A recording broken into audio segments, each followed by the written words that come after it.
Muy buenos días a todos. Agradezco al comité organizador por esta invitación. Y hoy vamos a hablar sobre un tema bastante interesante y que nos compete a los estudiosos de los padres de la Iglesia, que es la importancia de la llamada latinitas litúrgica y su aplicación al estudio de los padres. Uno de los tantos usos que podríamos darle a la filología es ponerla al servicio también de la eucología, que consiste básicamente en el estudio de las tradiciones litúrgicas y oraciones que los pueblos han utilizado a lo largo de los tiempos. Naturalmente, la eucología puede aplicarse a cualquier tipo de credo, siempre y cuando existan oraciones que se puedan estudiar. Nosotros, en esta pequeña conferencia, degustaremos apenas el cómo funciona, qué utilidad tiene, cuáles son sus fundamentos y, de paso, también sus herramientas, si es que el tiempo habrá de alcanzarnos, enfocado especialmente al cristianismo católico y al estudio de los padres de la Iglesia. Empecemos por lo más básico, que es el fundamento de la liturgia, a saber, la lex orandi, es decir, el sistema de oraciones que existen para determinados momentos, así también como la forma y los tiempos en que deben emplearse de acuerdo con una jerarquización de fiestas organizadas en un calendario litúrgico.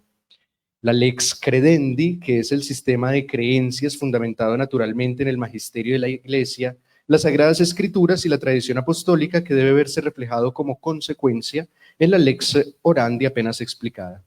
Y por último tenemos la lex vivendi, que es la perfecta conjugación de lo que se cree y lo que se reza, manifestando en nuestro actuar como cristianos, la correspondencia perfecta entre lo que soy y lo que creo y quiero ser, como Cristóbal Fons, ¿no? Porque el rezar para el cristiano no debería ser solamente el lanzamiento repetitivo de conjuros mágicos, entre comillas lo digo, para ganarse la lotería y librarse de sus enemigos mientras actúa de forma contraria al evangelio que profesa, sino la forma en la que expresa privada y públicamente ante Dios y ante los hombres la fe que le mueve a ser no solo hombre, sino también hijo de Dios con toda la dignidad que esto representa desde el punto de vista filosófico, antropológico y teológico. El Catecismo de la Iglesia Católica señala en el numeral 1124 esta correspondencia entre lo que se cree y lo que se reza, estableciendo que es la Iglesia la que cree como ora, porque la ley de la oración es la que determina la ley de la fe y por ello la liturgia es un elemento constitutivo de la tradición que es santa y es viva. Cuando hacemos referencia a una lengua, no importa si litúrgica, pues lengua es lengua, no podemos obviar la historia, la tradición y por supuesto el papel de la religión en estos dos elementos al interior de la cultura que se está estudiando. En el caso de la eucología católica, no vemos solamente alrededor de la Iglesia, sino que nos concentramos a estudiar la historia y las tradiciones de la Iglesia misma, siendo la lengua el vehículo de su transmisión, bien sea a través de la articulación de frases y sonidos o a través del silencio misterioso de los signos y los símbolos de los que se vale para su validez y permanencia. Ahora bien, estamos nosotros acostumbrados a escuchar oraciones todo el tiempo en la iglesia a lo largo del rito eucarístico, que está organizado de admirable y perfectísima forma, cubriendo todas las necesidades, porque la iglesia, como todas las madres, siempre piensa en todo. Sin embargo, en términos generales, lo que escuchamos lo repetimos también nosotros en nuestra lengua común, para el caso de Colombia, el español y no en latín. Esta confrontación podemos verla en esta diapositiva que va a despertar amores y odios entre muchos de los que me están escuchando en este momento. La misa latina en su forma tridentina a la izquierda y la misa Novus Ordo, en este caso presidida por su santidad San Pablo VI. Esta novedad se la debemos en efecto al Sacrosanto Concilio Ecuménico Vaticano II, quien respondiendo a una necesidad pastoral ha emprendido la ardua labor de traducirlo todo a las lenguas vernáculas y cambiar el sistema de participación del pueblo para que éste pudiese comprender lo que estaba sucediendo. Aquí hago un paréntesis y me atrevo a decir que a este punto no nos interesa afirmar si no es válido porque el que hace el sacrificio es el pueblo o el sacerdote con el pueblo, o si obedece una forma de protestantización o no, pues porque no estoy aquí para emitir opiniones personales y muy en el fondo en mi rol como científico poco me interesa. Lo cierto aquí es que la Iglesia fue supremamente cuidadosa en la traducción de sus libros litúrgicos, en los que se hizo una exhaustiva revisión histórica, ritual y naturalmente también teológica, con severísimas sentencias y limitantes sobre quiénes y quiénes podían hacerlo. Podrán salir ahora beatísimos y piísimos padres y sacerdotes en TikTok, en Instagram y en YouTube diciendo barbaridades sobre estos procesos, aun cuando no pueden juntar una preposición con un ablativo correctamente, haciendo apologías sobre el regreso al latín, pero el trabajo fue en realidad esforzado y ciertamente muy, muy bueno. Sobre esto sí diré solo una cosa. Petrus per Paulum sextum locutus est. Podemos juzgar siempre a los traductores de cualquier tipología textual, pero siempre he sido un fiel creyente de que las traducciones literales matan al texto y matan al autor, porque creo que todo el esfuerzo debe concentrarse especialmente en su intención, incluso si esto implica sacrificar palabras por locuciones o sinónimos que se acerquen más al usus linguae del lugar en el que habrá de distribuirse el texto. Como el clásico ejemplo usado para explicar la esencia y los accidentes, en el que puedo vestir a Sócrates de soldado o senador, quitarle un brazo o ponerle otra cabeza, y sigue siendo Sócrates, que podría convertirse en la paradoja de la nave de Teseo si se sigue adelante con mis pesadas analogías. ¿Y cuáles son entonces los textos de interés para la eucología y que la Iglesia revisó y tradujo en el Concilio Vaticano II? Bueno, son muchísimas las cosas que nos pueden servir de insumo para los estudios asociados. Los formularios eucológicos, los prenotanda, los leccionarios, las rúbricas, el mismísimo misal romano, los libros sacramentarios, los martirologios, las antífonas, las oraciones, los cantos, los cánones e incluso los documentos jurídicos de la Iglesia. Es aquí cuando debemos hablar ya no de eucología simplemente, sino de latinitas liturgica, o litúrgica para los más eclesiásticos, porque todas y cada una de estas tipologías de textos han tenido un origen y una evolución a lo largo de los siglos de existencia de Romana Iglesia, y entonces ya no podemos pensar en español sino en latín, porque es la lengua que por tradición se ha usado para tales fines y no precisamente por ser una lengua sagrada, cosa que personalmente pongo en duda, comparando esta lengua al hebreo, al sánscrito o a la forma hierática de la lengua de los egipcios. Claro, no es gratuita mi opinión y mucho menos anticatólica, porque para nuestro estudio es necesario preguntarnos si la lengua latina fue siempre la lengua de la Iglesia, y la respuesta es una sola: no.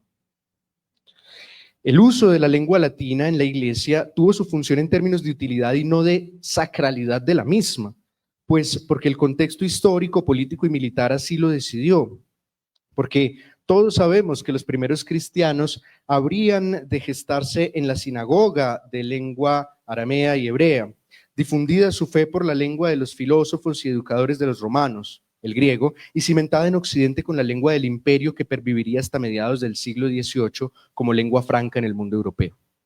En cualquier caso, el cristianismo no siempre se ha valido del latín para llevar el mensaje evangélico. Antes de Lutero ya se habían hecho traducciones de las Sagradas Escrituras para evangelizar a los bárbaros, la Biblia de Úlfilas, por ejemplo, a los galos e incluso a los aborígenes en el siglo XVI por una cuestión básicamente de practicidad, pues era más sencillo aprender el idioma de ellos que obligarlos a aprender latín y español al mismo tiempo. De hecho, en América fue limitado el uso de la lengua latina por el regente cardenal Cisneros, a quien celebran tantísimos hispanistas católicos, porque el objetivo principal era el mestizaje y la evangelización a través del buen comercio entre españoles e indios ya desde la lengua misma.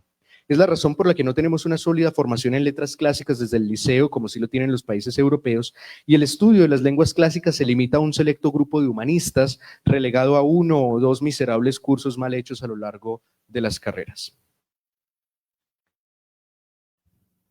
De hecho, el uso del latín en la Iglesia no va a prosperar sino hasta el siglo III con la literatura cristiana de origen africano, gracias a Tertuliano, Agustín, a Cipriano y además la gema que los corona, que será Novaciano, quien en el 250 escribirá su tratado sobre la Trinidad, el primero de la literatura cristiana occidental, por no hablar además del grande antecedente de la tumba del Papa Cornelio, cuyo epitafio fue puesto en latín por primera vez para un obispo de Roma Y el caso de Víctor I, primer obispo africano que tendría comercio con Cipriano de Cartago, y el problema de los Lapsi y las disensiones entre los cristianos de esta ciudad que podían conducir a un cisma, y si mal no recuerdo, la cuestión sobre la disputa cuartodecimanal.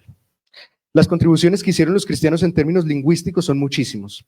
Empiezan a aparecer, por ejemplo, ya no solo textos en lengua latina en su forma original, sino también de textos, o más bien, sino también traducciones de textos de lengua griega, como la primera carta a los Corintios de Clemente de Roma, el pastor Hermae o la epístola Barnabae, además de la aparición de neologismos o cambios semánticos de corte diacrónico, diatópico o por préstamos.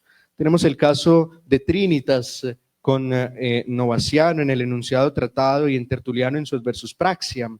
El uso de adjetivos como virilis, viril masculino, para designar el género femenino también en un contexto de martirio, como lo fue el caso de las actas de perpetua y felicidad, o de sacramentum y sacramental en San Agustín en su sermón 282 y en la carta 138. O la palabra primatus para hablar del papel del obispo de Roma recibido en sucesión apostólica desde el apóstol Pedro, como se ve en la versión PT del cuarto capítulo del De Unitate Ecclesiae de Cipriano de Cartago. La expansión del cristianismo en el mundo latino no solo provocaría el cambio de su lengua, sino que las noticias sobre él en lengua latina aumentaran también progresivamente ya desde Suetonio, Judaeus, impulsore Cresto, asidue tumultuantes Roma expulit, cruzando por Plinio, interrogavi ipsos antecent Christiani, confitentes iterum ac terti interrogavi, supplicium minatus, perseverantes duci iusi.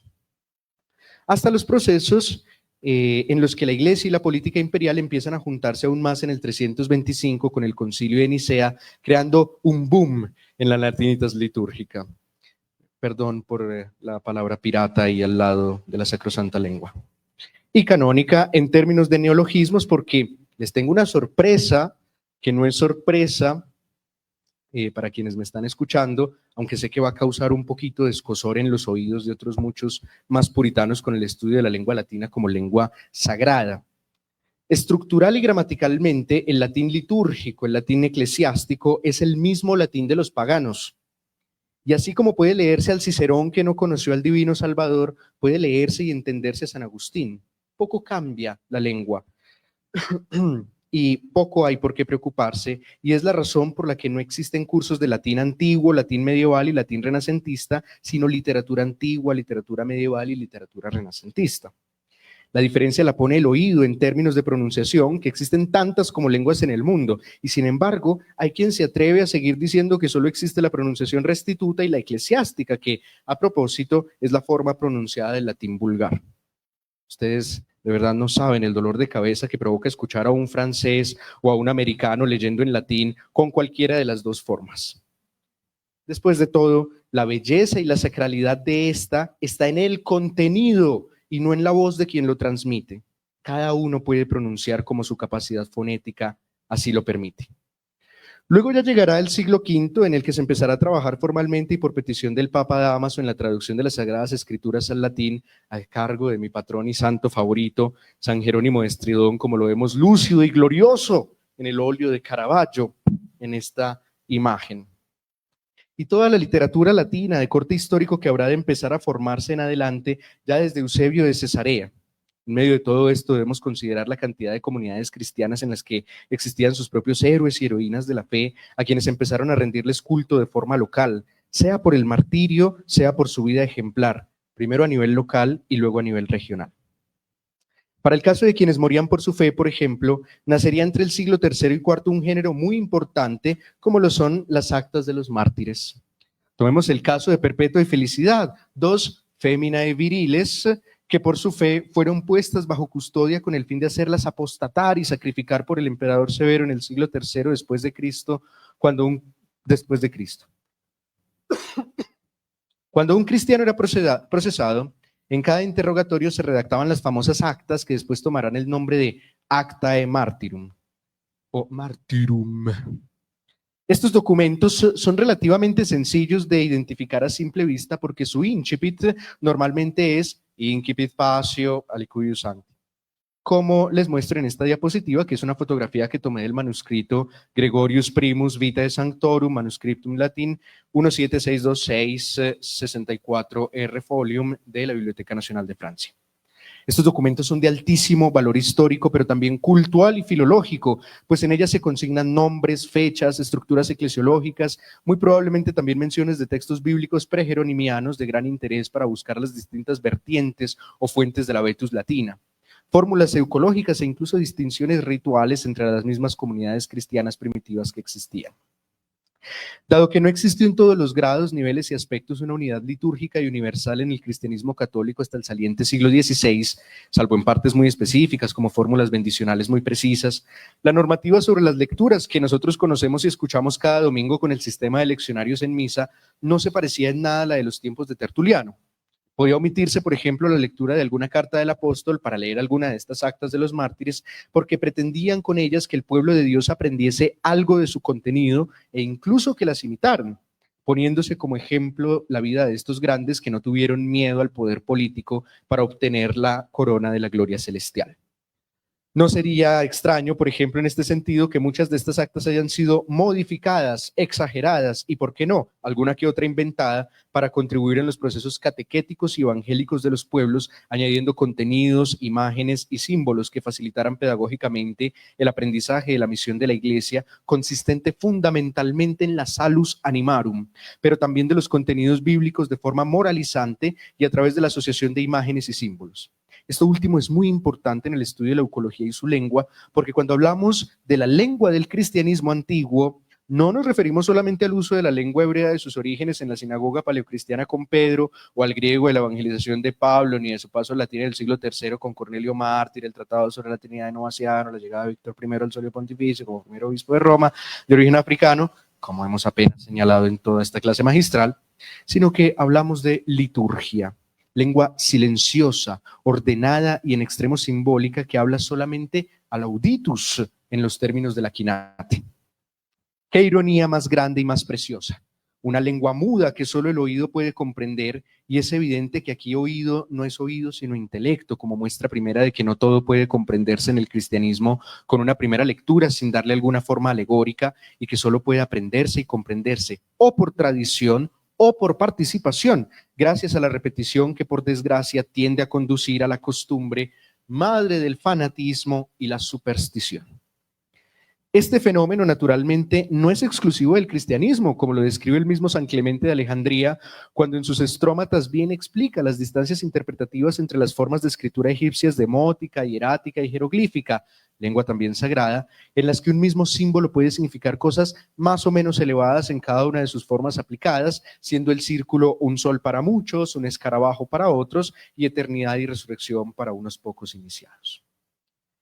Hace 3 párrafos hice referencia a algo importante, la carencia de unidad litúrgica en el cristianismo antiguo que buscaría su reglamentación en el Concilio de Trento, haciendo una revisión supremamente exhaustiva de las actas de mártires y las evidencias de la existencia de ciertos santos para hacer una actualización y organización, no solo del martirologio romano, sino también del calendario general romano que configuraría también el misal romano y los libros litúrgicos como hoy los conocemos con sus respectivos usos, rúbricas y tiempos. Volvimos al Concilio Vaticano II y de forma cíclica podría volver a contarles toda esta historia, pero no quiero dormirlos, qué pereza, que ha empezado con la Lex Orandi que nos obligó a visitar la historia misma del cristianismo en sus albores, pero a este punto es menester finalmente hablar de su importancia, que es por lo que han venido. Si se han dado cuenta, la cantidad de aspectos que hemos tocado en su espectro son tremendamente amplios. Literatura, historia, eclesiología, dependiendo del santo y del periodo, patrística o patrología, procesos de evangelización, política, pedagogía y hasta derecho. Los estudios eucológicos, haciendo uso de la latinidad litúrgica, nos permitirían completar cuadros biográficos e históricos de los padres de la Iglesia y, en realidad, de cualquier santo al que quisiéramos estudiar, solo con profundizar, por ejemplo, una oración colecta. Observemos su forma. Tiene una invocación, una generosa descripción atributiva de Dios, porque no podemos andarle pidiendo cosas como si fuera nuestro mejor amigo, sino que es necesario someternos, mostrando respeto, también una petición y por último un propósito por el que pedimos lo que pedimos. Nosotros podemos hacer un análisis meticuloso a través de la división morfológica colecta, individuando los elementos pertenecientes a la sintaxis y buscando en los libros sacramentarios, que son los libros de la Iglesia antigua y medieval, en los que se ponían las oraciones dedicadas a cada uno de los santos venerados localmente. Como si tuviésemos en Bogotá un libro de oraciones exclusivo para los santos que se veneran en y solo en Bogotá o en solo Colombia. Las correspondencias, semejanzas o diferencias de esa misma oración a lo largo del tiempo y en distintos lugares para ver qué nos dicen los cultos locales sobre ese santo en particular según la antigüedad del mismo en cuestión. Por ejemplo, de esta oración colecta que he puesto, haciendo un rastreo, hemos descubierto que San Atanasio de Alejandría no tuvo una oración colecta hasta que fue nombrado doctor de la Iglesia en 1568, a pesar de su importancia en el Concilio de Nicea, muy famoso su papel desde el 325. Y sin embargo, después de 1568, esta oración cambió de forma 5 veces más. No sé si cambió.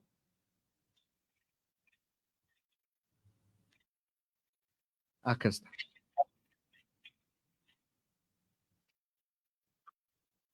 Bueno. Y sin embargo, incluso después de 1568, esta oración cambió en su forma 5 veces más. Si uno se pone a mirar a fondo, descubre, por ejemplo, que su oración no era original, sino la copia del común de los doctores de otros misales hasta la revisión del Concilio Vaticano II, y vale preguntarse el por qué. Pues bueno, luego de una larga búsqueda, días y noches, mano diurna, nocturnacue, como diría Cicerón, hemos descubierto que en las sesiones del concilio algunos de los padres alegaron que los padres orientales no tenían un papel relevante en la iglesia latina y que si el propósito era hacer que el cisma nacido en el 1150 entre ortodoxos y latinos terminara, sería muy positivo, por ejemplo, incluir a los santos orientales en el calendario general, en las letanías de los santos y ponerlos en las memorias obligatorias como su título de doctor lo merecía. Ahora bien, esto no parece terminar allí, pues revisando los ritos orientales en la eucología griega, hemos encontrado un kontakion, es decir, una oración dedicada a Atanasio que tiene más o menos el mismo contenido de la oración del misal romano. Este episodio, por ejemplo, no solamente nos habla del cambio diacrónico en la oración de un santo y cómo era celebrado por las iglesias locales donde era venerado, nos habla de una característica de corte político y religioso, de una estrategia diplomática que procurase la unión de las dos iglesias, y no es casual, por ejemplo, que en el marco de esos diálogos saliesen promulgados documentos importantes respecto de las iglesias orientales en las fiestas de los padres, incluyendo el mismo Atanasio de Alejandría. Ay, tengo tosecita. Fíjense entonces cómo la eucología y la latinitas litúrgica en este particular se convierte en un vehículo de diálogo con otros credos y otras lenguas, pues la disciplina podemos extenderla al sirio, al copto, al armeno y a todas estas lenguas semíticas en las que muchísimos padres escribieron y que están siendo carcomidas por las polillas en los anaqueles de las bibliotecas o bajo la tierra de alguna recóndita montaña aún sin descubrir. Por supuesto, el estudio de la eucología no solo requiere de competencias lingüísticas, sino también paleográficas, históricas, exegéticas, interpretativas, capacidad de asociación e intertextualidad, pero sobre todo, al igual que la filosofía, de una maravillosa capacidad de asombro. ¿Se han preguntado alguna vez, por ejemplo, qué pudo haber pasado en los libros de oraciones en los breviarios de la convulsionada Francia de finales de 1700 que ocasionarían el decapitamiento de Luis XVI y de su consorte María Antonieta? Un periodo en el que la monarquía no era querida, donde estaban decapitando a su rey. Perdón, me emocioné. ¿Cómo se ve reflejado esto en las expresiones regales asociadas a Dios? Si es que las hay. ¿Hubo cambios en las oraciones de reyes considerados santos? Una investigación de estas, por ejemplo, podría ayudarnos a ver desde lo cultural cómo se manifestó la molestia popular de estos pueblos, y estamos contribuyendo no solo a la historia del hecho religioso en Francia, sino también a la mismísima historia francesa. Pero, profesor Leonardo, usted nos dijo que nos iba a hablar de los padres de la iglesia. ¿Qué demonios hace hablando de reyes y santos y padres nuestros raros? Miremos esta fotografía que he tomado del manuscrito Vaticano Borg 5. Aquí registra la memoria de Atanasio de Alejandría, el santo del que ahora hemos hecho una rápida revisión. Aunque no aparezca en su calendario, narra una anécdota. El obispo Alejandro de Alejandría, con ocasión de la memoria del martirio de Pedro, vio unos niños que simulaban el bautismo en la playa, guiados por el joven Atanasio. Interrogado sobre el rito y sus respuestas, Alejandro, asombrado por el algo más secreto y también místico percibido en el muchacho, reconoció como válidos los bautismos de quienes habían cumplido íntegramente el ritual del juego y agregó a Atanasio al grupo de formadores de neófitos. Este relato en realidad se encuentra descrito en el libro 10, capítulo 15 de la historia eclesiástica de Rufino de Aquileia, y el texto que está en el breviario tolosano es una copia de esa narración que en realidad omite algunos detalles más importantes como su participación en el concilio de Nicea, el hecho de que haya reemplazado al mismo Alejandro en la sede episcopal o los numerosos exilios que debió soportar. Además, respecto de sus problemas con los arrianos, solo menciona que tuvo que superar muchas de sus insidias sin profundizar en la materia, como sí lo hacen los breviarios de 1568 y 1588, que emiten esta historia de la infancia de Atanasio. Decimos que es particular precisamente porque de todo lo que podría decirse sobre las heroicas virtudes de Atanasio, la escogencia de un fragmento que narra la realización de un bautismo a modo de juego y su validez no parece ser muy relevante al lado de la defensa de la naturaleza de Cristo respecto de Dios Padre. Si quisiéramos profundizar en este asunto, más allá de la curiosidad biográfica del autor, podríamos preguntarnos por el estado social y religioso de la región de Toulouse que obligó a darle una importancia al sacramento del bautismo en sus propios breviarios. ¿Se tratará de alguna corriente herética la que estaba amenazando con la validez o integridad del rito bautismal? ¿Se tratará mejor quizá de disensiones entre los mismos católicos sobre el problema de la apostasía y el reintegro de quien se arrepentía? ¿Algún problema con el rebautismo? Miren cómo un estudio de estos podría permitirnos comenzar un rastreo de distintas corrientes del cristianismo, de sus posibles amenazas que, sin lugar a dudas, podría afectar la vida política y económica de esta región. Si Atanasio estaba en este breviario, era porque era venerado o al menos recordado. ¿Por qué? ¿Qué importancia tuvo en este lugar? Así como es de tradición también, por ejemplo, en nuestros días, el niño castigado del 20 de julio, el Divino Baby de Bogotá. La eucología y la latinidad litúrgica nos habla también del sentir popular porque la historia siempre nos habla de los poderosos y de los vencidos. Pero esto es muy lindo porque incluso en esto, sin querer, la iglesia se ha ocupado de los menos importantes. Hagamos un último ejercicio que nos ayudaría a reflexionar sobre la historia de la iglesia. Ya con esto termino. Dado que ya hemos revisado las posibilidades de revisar cuestiones políticas, sociales y culturales, viendo la oración colecta de San Ireneo de León, haciendo la revisión en los sacramentarios del siglo IV al siglo XVII, nos encontramos con que no hay ningún registro de oración a este santo anterior al Concilio de Trento, y las razones que aparecen en el año de 1600 no son enteramente desconocidas. Verdaderamente extraño, siendo este personaje uno de los más importantes a lo largo de la historia, citado por Jerónimo, Lactancio, Eusebio, Tertuliano, Gregorio, incluso Epifanio. Su obra, Adversus Hereses, será muy mencionada y su fama de mártir estaba ya difundida. No tiene sentido que por más de 1400 años haya estado en el olvido, en el silencio, en un inexplicable silencio ireneico. Cualquiera podría decir que esto se debe a la poca certeza que tenemos sobre la forma en la que murió, pero mártir o no, su fama era bien conocida y su cuerpo parece haber reposado en la actual iglesia de San Ireneo de León. Aunque el desconocimiento sobre su deceso nos dé una explicación más sencilla, debemos considerar que fue el último padre apostólico y el primer teólogo al que muchos otros le seguirán la horma. Con todo y esto, tengo mi teoría al respecto. A partir de la oración colecta creada en el periodo de Trento, Ireneo empezará a ser parte del índice de oraciones colectas con una finalidad: atacar a los reformistas. ¿Qué mejor instrumento que el autor de las Adversus Hereses para contrarrestar la idea de que el obispo de Roma es igual a los demás, llamado con su libro a la unidad de los cristianos bajo una cabeza, el Papa?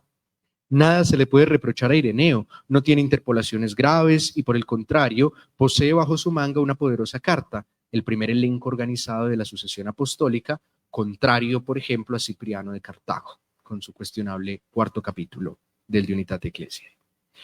Lingüísticamente, su oración colecta tiene mucho por decirnos. Miren ustedes los verbos que utiliza, propios de un tiempo difícil, que es resumido en 5 renglones. Se enfrentan a un tiempo de cisma entre cristianos, con gran confusión doctrinal, y especifican en su oración que Dios lo envió para expugnar a los herejes. Un verbo, por cierto, bastante violento y muy apto si se están declarando política y religiosamente contra los que confunden a la iglesia, que es terrible y formada como un ejército en batalla, como si estuviera en sombra de muerte y habitaran en un eterno horror. Cito al cardenal Paleotto, que ha escrito las actas del Concilio de Trento. En la petición de esta colecta se ruega por constancia en la santa religión para su pueblo y lo más relevante de esta súplica: paz para estos nuestros tiempos. Sin embargo, el 28 de octubre de 1965, con ocasión del Concilio Vaticano II, el Papa Pablo VI publica la declaración Nostra Aetate, en la que muestra la clara intención de diálogo interreligioso, abogando por la fraternidad universal que excluye a toda discriminación. Una ocasión, la cito, una ocasión muy apta para desarmar al Ireneo beligerante y combatiente que conocimos en el misal del Concilio de Trento. En efecto, palabras y expresiones como expugnare, haereses y constante in sancta religione serán reemplazadas por concordia, unitas y caritas. Esa unidad y concordia tiene un significado distinto esta vez.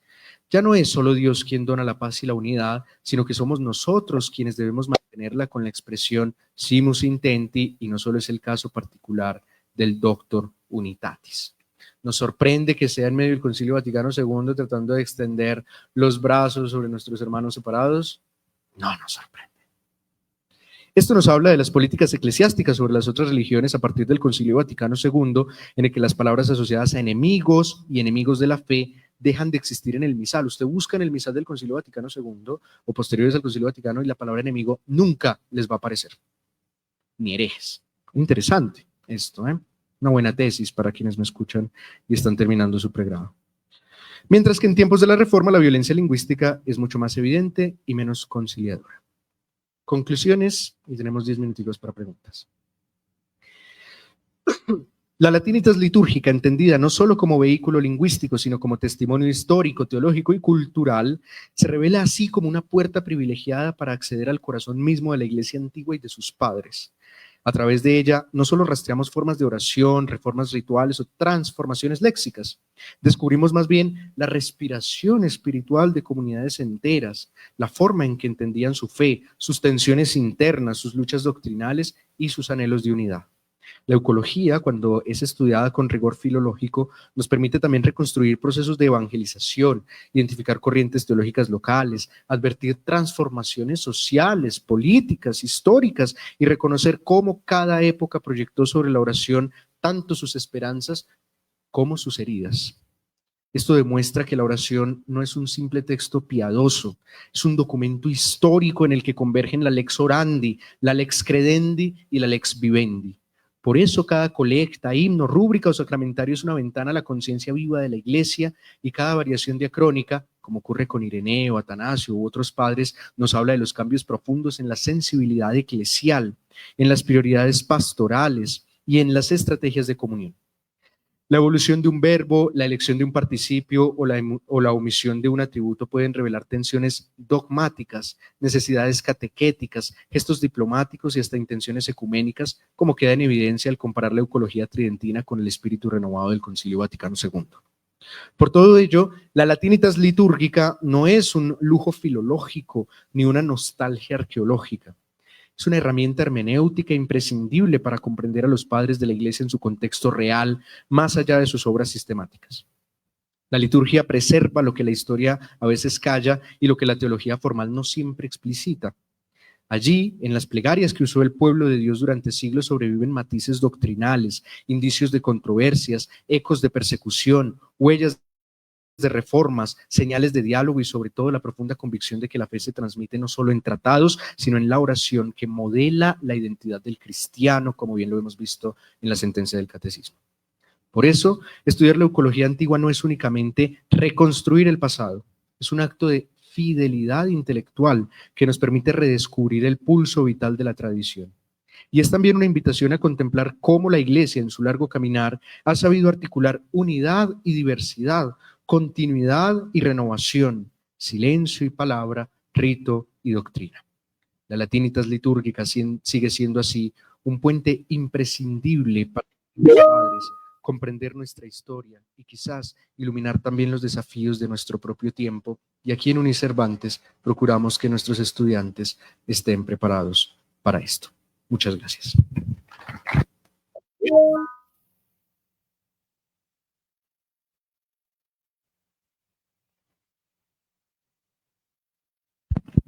Muchas gracias, maestro. Bien, vamos a continuar con las preguntas. Entonces, les pido que por favor levanten la mano quienes tengan preguntas y les acercaré el micrófono.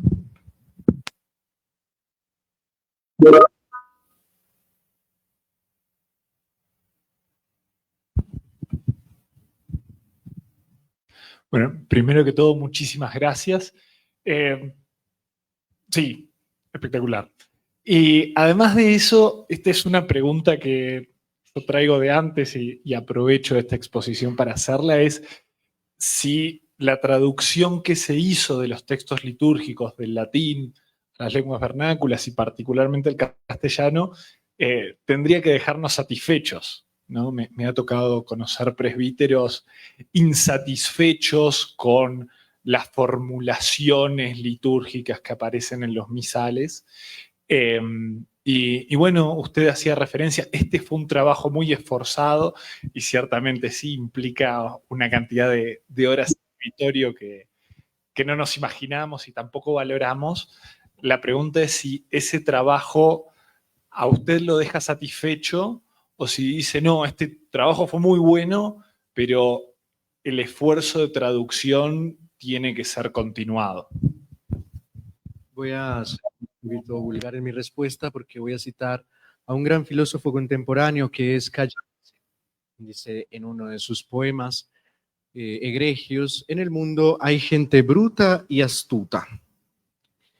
Lo mismo sucede también en las cuestiones de traducción. No todo el mundo es bueno en las traducciones. Y si bien el papel de la Iglesia buscó que los trabajos de traducción fueran lo mejor posible, que solamente hiperexpertos en la materia pudieran trabajar sobre él, pues es verdad que hay oraciones en el misal, en las nuevas traducciones que se están haciendo, en las nuevas revisiones que se están haciendo, con los que yo no me siento del todo satisfecho, ¿no? Me bastaría abrir cualquier página del actual misal colombiano, en la nueva versión, por ejemplo, y que sería muy bueno hacerle un estudio a este, ¿no? Los cambios que se hacen, que responden naturalmente a los cambios de época, las necesidades pastorales, que cambian también en la forma en la que los pueblos hablan, ¿no? Las palabras cambian diacrónicamente, diatópicamente, por préstamos sencillos, por préstamos dobles.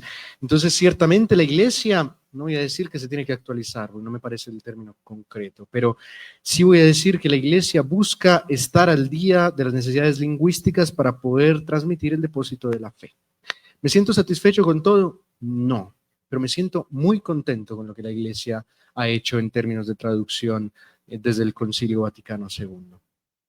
No me atrevería a decir que los que trabajan en las congregaciones es gente poco preparada, pero sí hay un fenómeno importante y es que los que son excelentes, los que son brillantes, están dejando de existir porque por desgracia van falleciendo.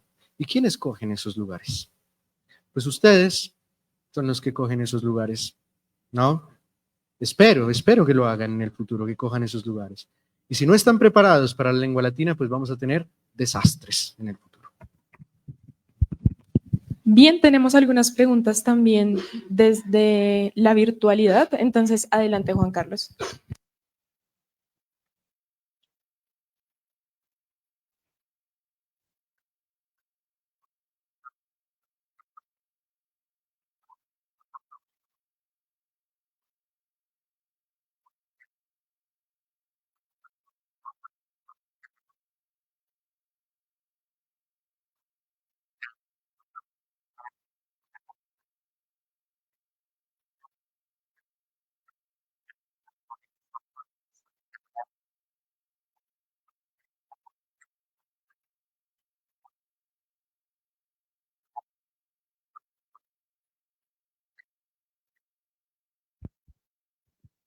Juan Carlos, lo siento, debo ser muy sincero, no lo sé, no lo he estudiado.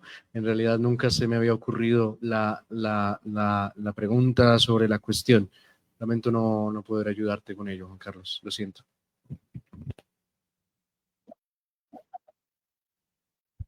Bueno, un posible texto para una tesis, ¿no? También, muy bien.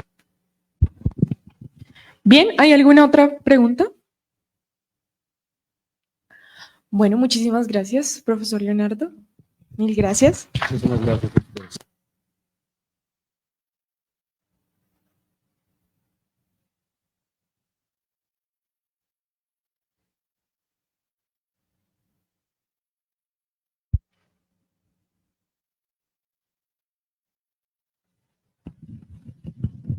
Bien, vamos a dar paso ahora a las mesas temáticas. Entonces, para esto les voy a pedir que nos desplacemos muy ágilmente a los espacios. Ya luego de este primer bloque de mesas temáticas tendremos el receso, entonces con la escarapela ya nos podremos acercar a la estación de café para tomar un cafecito o una aromática, pero ahorita les pido que vayamos lo más pronto posible a las salas. En la mesa 1, que va a estar en el Auditorio Menor Santa Rita de Casia, que es aquí en el bloque A, vamos a tener la mesa El Concilio de Nicea y la Cristología Patrística. Y en la mesa 2, que es en la sala de audiencias, atravesando el bloque B, vamos a tener recepción de Nicea en Oriente y Occidente. Para quienes no se ubican en el campus, de todas formas, están nuestros estudiantes de Unicervantes que por supuesto los estarán orientando. Entonces, bien puedan, por favor, en la sala de audiencias estará el moderador Andrés Manzanares y en la mesa 1 los estaré acompañando también como moderadora. Entonces, adelante, allá nos vemos.